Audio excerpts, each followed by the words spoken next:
Hello, friends. This is Dave Hurwitz, executive editor at ClassicsToday.com, here with a really interesting and terrific box featuring pianist Michel Béroff. Good old Michel Béroff. You know, he's a fabulous artist and very intriguing one because he hasn't been, at the forefront of 20th century pianists, but he's as good as just about anybody out there in what he does. And what he does is pretty splendid. And, I find it interesting. He's one of those stalwarts who's been in the back of my collection because he's done a lot of unusual repertoire. And as a result of that, he hasn't gotten the acclaim that he deserves. This is his complete Erato recordings. These Warner boxes are amazing. You've got Warner, you've got Erato. They're doing everything they can to erase the memory of EMI, which is, of course, the only label he recorded for. Everything he did was on EMI. And these are all the EMI recordings, which he never recorded for Erato, and he never recorded for Warner. And here they are. And there's some really, let me just go through this and you'll see what I mean. We'll talk about this, disc by disc, because there are 42 CDs in here. And they were recorded between 1968 and 1994. And some of them were iconically wonderful. And some of them, may not be too well known to you because his specialty repertoire was Debussy, Prokofiev, Stravinsky, Messiaen, contemporary music. It's interesting. Let us begin then, shall we? First, Bach. We have concerti for two pianos. All the concertos for two pianos and Piano Concerto Number 7 in G minor, with Jean-Philippe Collard, who was his duo partner in a lot of repertoire, and they made wonderful discs. I remember when these things were coming out, in the 70s and 80s, and Collard was also a big deal for a period. Remember his Ravel piano concertos with Laurent Mazel and things like that, and they were getting a lot of attention and a lot of play, and then he sort of fell by the wayside, and Béroff was his partner. I mean, he always seemed to be the other guy. When Boulez remade the Ravel piano concertos on Deutsche Grammophon, Béroff was doing the left-hand concerto. And you got I don't know who was doing the G major. Was it Christian Zimmerman or someone a big name? And Béroff was not the big name, but he was really good. He really was. So there's that. Then we've got Bach concertos for 3 and 4 pianos with Collard and Bruno Riguto and Gabriel Tacchino, and the Ensemble Orchestral de Paris under Jean-Pierre Waller, which is, the same pile as doing the others. So they did all the Bach multiple piano concertos, and these were great. These were wonderful when they came out. I mean, there weren't that many performances of these things, especially on regular pianos, and they still sound wonderful. So that's great. Then we've got works for the left hand. This is a real Béroff project because he liked to delve into these sort of interesting interstitial spaces of the piano repertoire. So you've got the Bach Chaconne in D minor from the violin partita, arranged by Brahms. Saint-Saëns' 6 studies for the left hand, which are marvelous.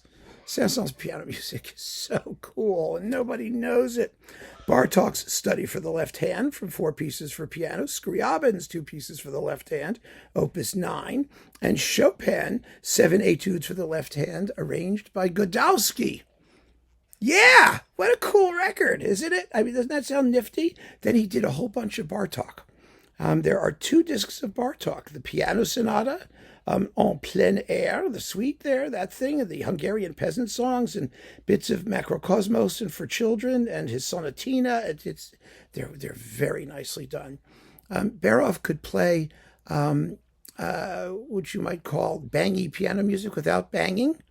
In other words, he had rhythm, he had attack, he had sharpness when necessary, but his tone didn't turn brittle, and he was never just pounding.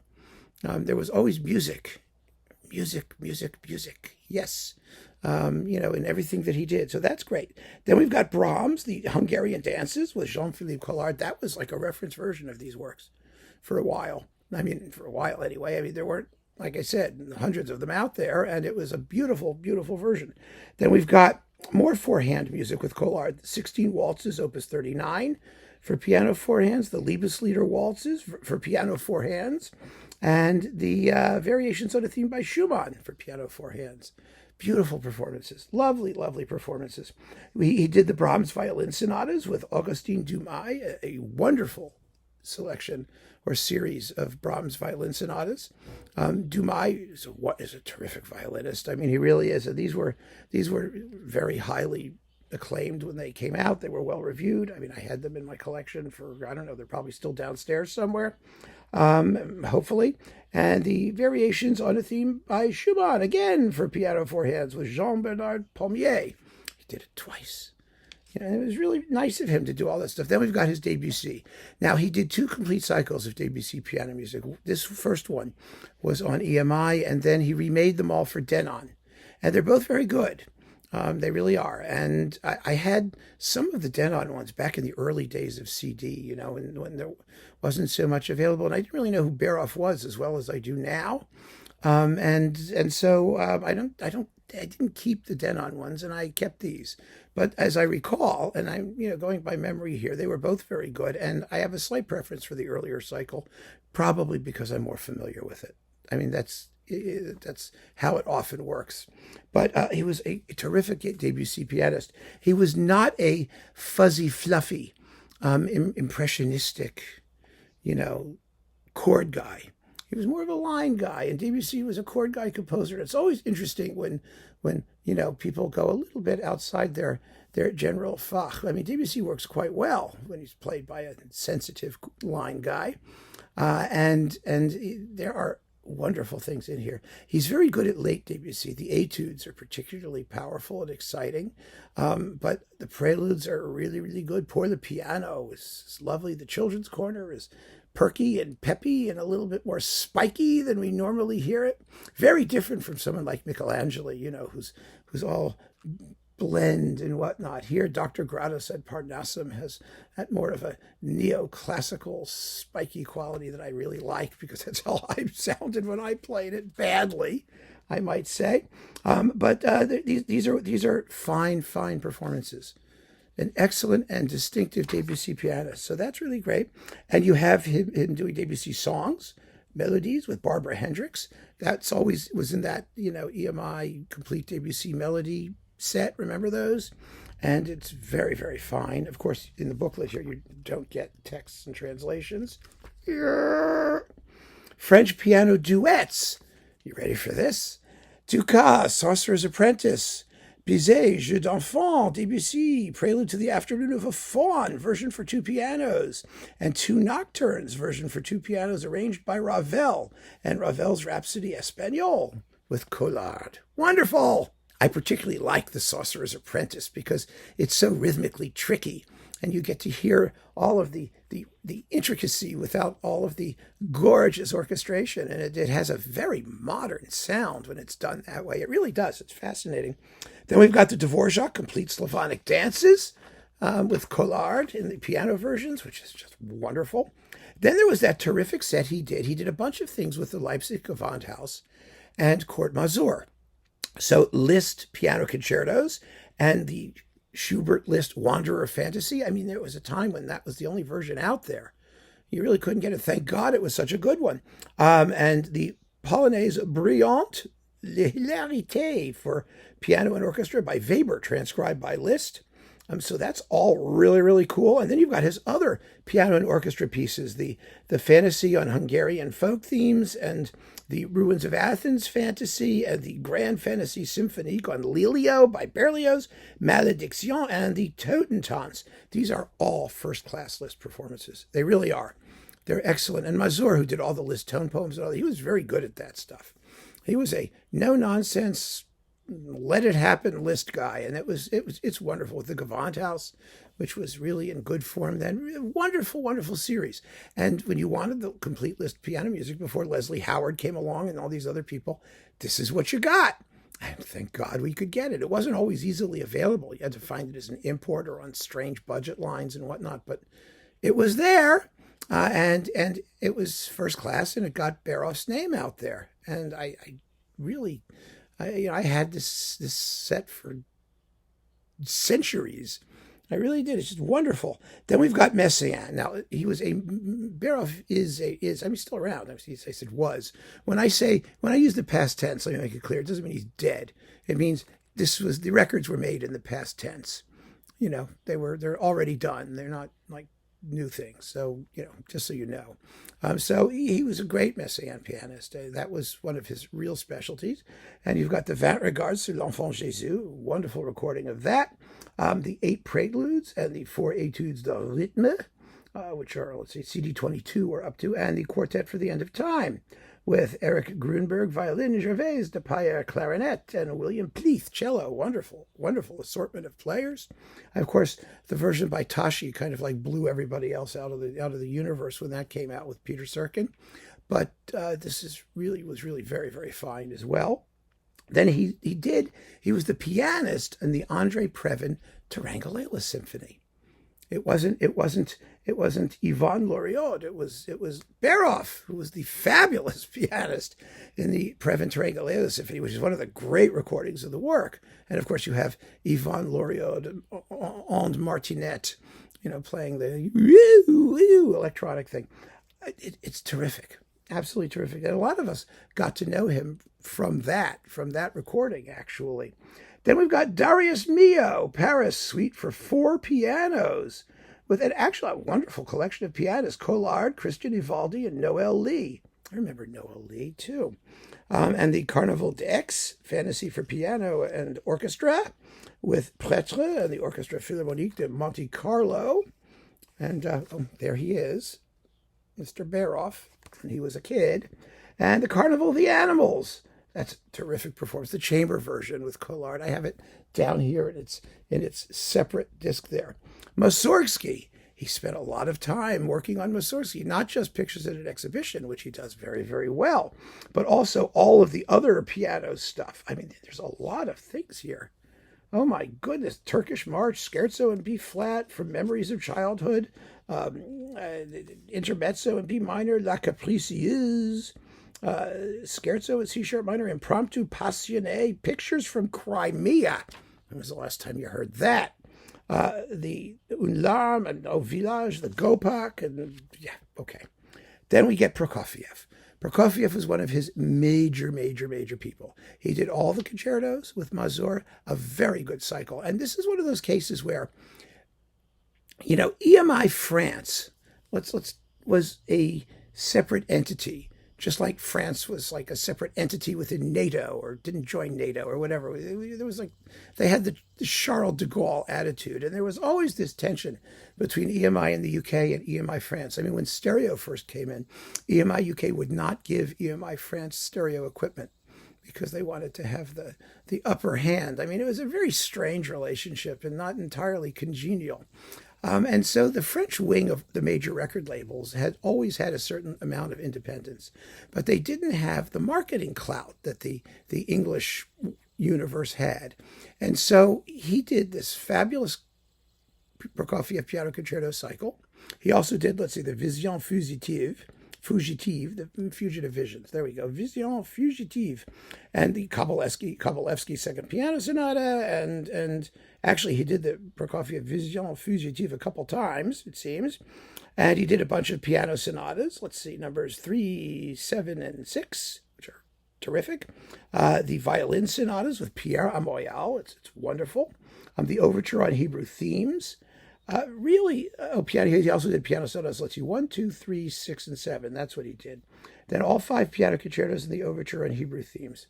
These are as good as any Prokofiev concerto you're going to hear anywhere. They are wonderful. And Mazur is a terrific accompanist. He did Prokofiev really well. He always did. And this is, I grew up on these. I also grew up on Ashkenazi and the other people who were doing the Prokofiev piano concertos. And of course, when the big labels did their Prokofiev cycles with bigger name pianists, these just got pushed by the wayside. But I was always listening to them going this is so good. Why doesn't anyone pay any attention to Béroff? He was like your go-to guy when you couldn't get anyone else. And that's not fair.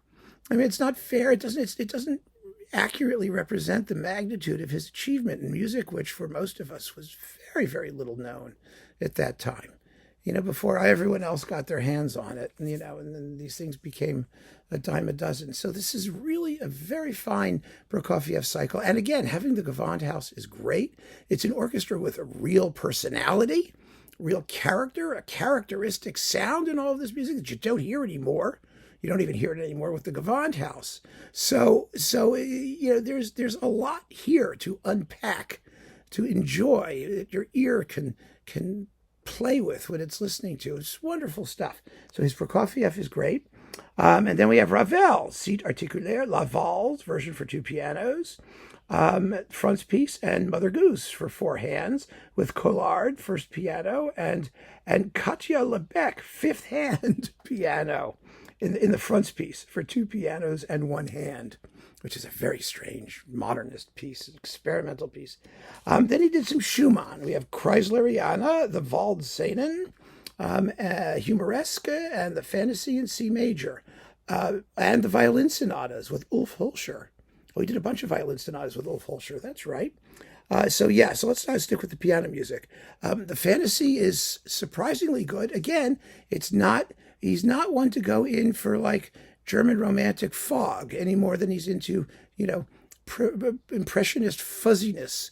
There's always clarity. It's always, his style is always strongly rhythmic. I like it. I like that. I like the linearity. That's the word of what he's doing. The Humoresque too is really very good. Those are the 2 best things. I think Kreisleriana and the Waldscenen, well, you could use a little bit more romantic fog, right? I mean, they need a bit. So, you can pick and choose there. But the violin sonatas are lovely with Ulf Hulscher, and he also did the Strauss and Franck violin sonatas with Ulf Hulscher.